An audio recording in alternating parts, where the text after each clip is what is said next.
och välkomna till denna adventskalenderdagen. Idag så är det ju den 4:e advent och Ville, ja jag kommer här.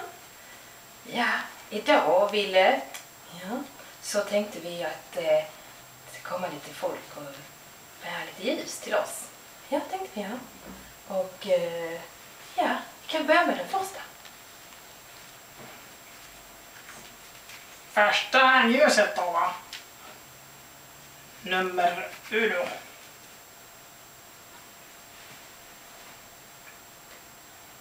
Det var första ljuset med chip.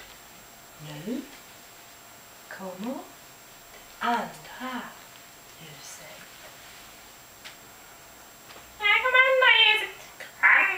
Andra ljuset, ja, andra ljuset.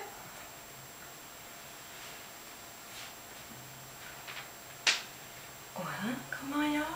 Snart kommer här tredje ljuset med Frida. Ja, här har vi tredje ljuset.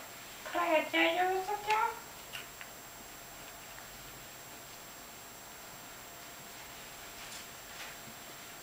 Och till sist har vi fjärde ljuset. Ja. Här kommer fjärde ljuset.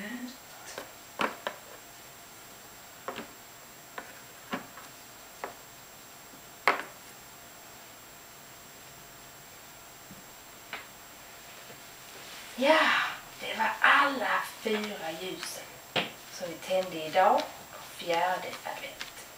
Ja, det var det, ja. Du, Ville, vet du en sak? Nej, det vet jag inte, nej.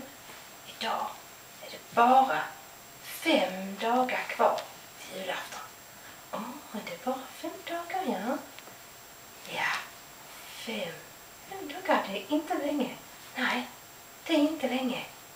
Eller hur, Sligen? Nej, det är inte länge. Ja, då vill jag tacka alla som varit med idag. Och vi ska öppna luckan. Ville, hämtar du? Ja, jag hämtar. Ville hämtar lucka nummer 18. Ja, imorgon. Ja, imorgon kommer min kompis, ja. Från cirkusen. Han vågade komma imorgon. Ja, imorgon kommer länet. Det blir spännande. Ja, det blir spännande. Ja, då syns vi imorgon. Ha det bra. Ha det bra.